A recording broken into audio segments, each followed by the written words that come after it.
Is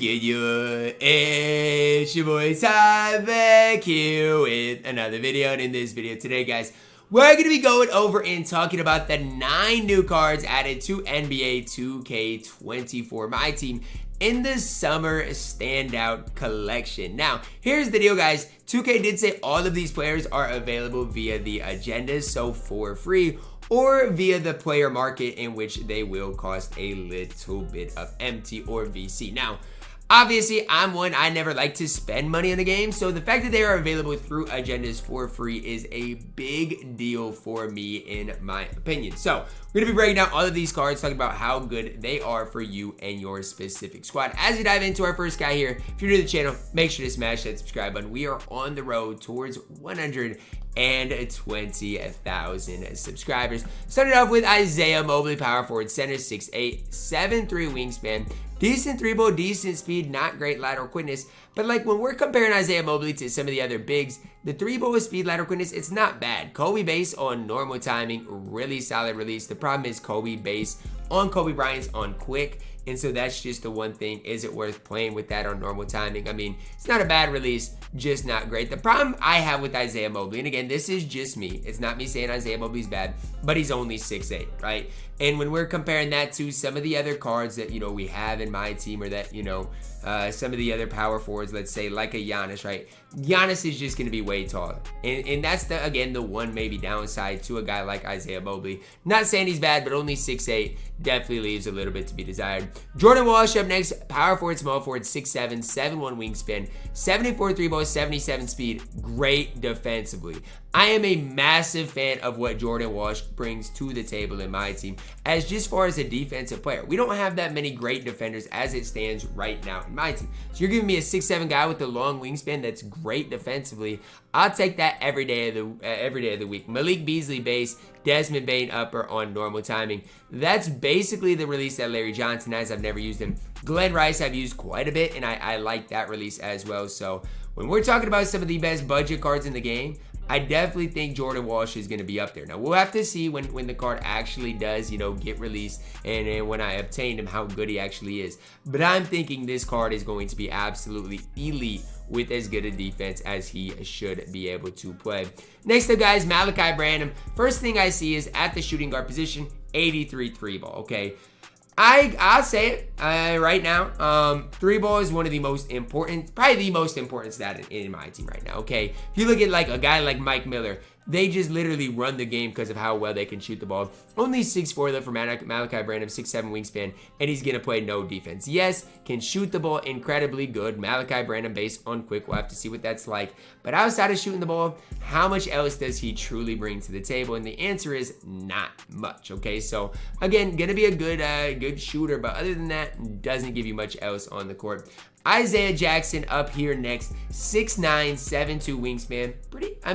Solid frame, especially compared to the other guy that we've talked about. 59 3-ball. Is it greenable? Yes, but is it great? No. 67 speed, not great defensively. Does have some decent gold badges in here. Chasing artist, pogo stick, rebound chaser. Like, I like the badges he comes with.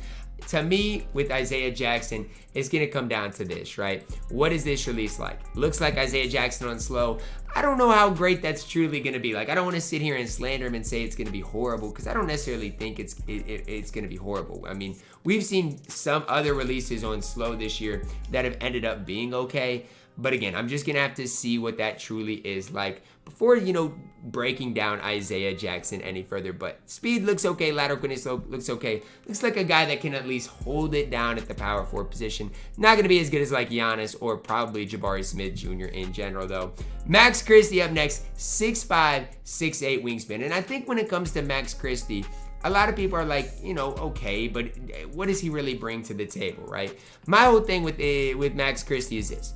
Good 3-ball, good speed, not bad defensively, okay? That's the first thing I see. Good 3-ball, good speed, great shooting badges.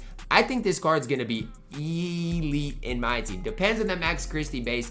I've shot with it before, like just shooting around with the Play Now Lakers, and I don't want to sit here and say it was bad, because it wasn't, but it wasn't as smooth as it was last year, right? I do believe Max Christie had a really smooth base last year. Not as smooth, but still really solid overall option in my team. And I think Max Christie is going to be a guy that you guys might want to look at picking up in my team.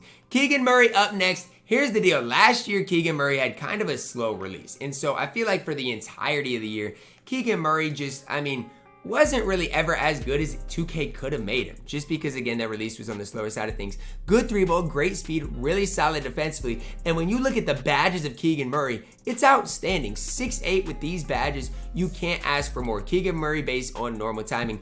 That's really what it's going to come down to. What does that release truly look like? Is that release really solid in my team, or is it just a release that's okay? That's what it's going to come down to. But for me, I don't care about his dribble moves. As long as he knocks down shots, plays defense at a high level, he could be a better version of a guy like Matt Barnes, who you guys do know I love. On to the Rubies. Again, all of these cards are available through the agendas. We'll have to see how hard of a grind some of them are, those type of things, but they're all at least available for free. Jabari Smith Jr, 6'11", 7'3" wingspan, 78 three ball, 68 speed, decent defensively across the board. I really like this card, okay? Release, really smooth too. And so that's the one thing I was shooting with Jabari Smith Jr. last night. Release was really smooth. Release on quick, normal leaner. Again, dribble six might not be great, but let's say you need a counter to like everybody running the Ruby Giannis. I think Jabari Smith Jr. can be exactly that. And not only that, let's say you've got Ruby Giannis, I think you can run Jabari Smith Jr. alongside him or with the bench unit as well. I think he fits any sort of team. One of the best cards we'll probably see all day long. Sam Merrill up next. I'm going to start with this. When I was shooting around with Sam Merrill last night, I was not the biggest fan of his release, okay? And that's not me saying that he's going to be bad because, you guys see the hot spots, you guys see the shooting badges. I think he's going to be somewhat of a cheese ball, but don't expect this release to be super good. His leaner is good, but with basic dribble style, not a great release. Defensively horrible. It's just one of those things. How good truly is he? I don't know. He's fine, but again, when it comes down to it, I think there's a limit to how good Sam Merrill truly can be because his release is not great and shooting the ball is basically all he gives you on the court. Cam Whitmore, last but certainly not least. The first thing that catches my eye when I'm talking about Cam Whitmore and when I look at Cam Whitmore is the fact that when he's got 24 base badges. You're not going to find many guys with a better badge count than that. You're just not. And you can say what you want. You can disagree if you want. But his badge count is really nice. 75 three ball. Yeah, maybe I'd like to see that be a little bit higher, but it's still not bad. It's not going to be like as cheesy as a guy like Mike Miller's or anything, but it still isn't bad in general. 84 speed, 81 lateral quickness, decent defensively. You look at Gold Clamp Breaker, you look at his Bronze Catch and Shoot. This card can definitely play. Is his release great? No, but it's definitely not bad either. And I'm shooting with Keegan Murray right now. His release is really good. So, when I'm looking at these cards, Keegan Murray's good. Jabari Smith Jr. is good. Cam Whitmore is good. And I'm really high on Jordan Walsh in general as well. The rest of these cards, like Malachi Branham, he's fine. Isaiah Mobley, he's okay. Isaiah Jackson, he's okay. Max Christie, I think, is going to be good. But I'm highest on Cam Whitmore, Jabari Smith Jr., and Keegan Murray. Those three, to me, are really going to kind of set the tone for the drop today. And again, we'll have to see what all of the releases do look like. If you want to see for yourself, go into Play Now with the cards and shoot around with them. I don't mind Jordan Walsh's release, straight up and down, really easy to time, easy to green. So I think, for budget ballers, he is going to be incredibly good as well. Overall, really good content drop in general. We'll see what the agendas are like when they do get released. Drop a like on the video, guys. Subscribe if you are new, and as always, man, I love you guys, and have a blessed day.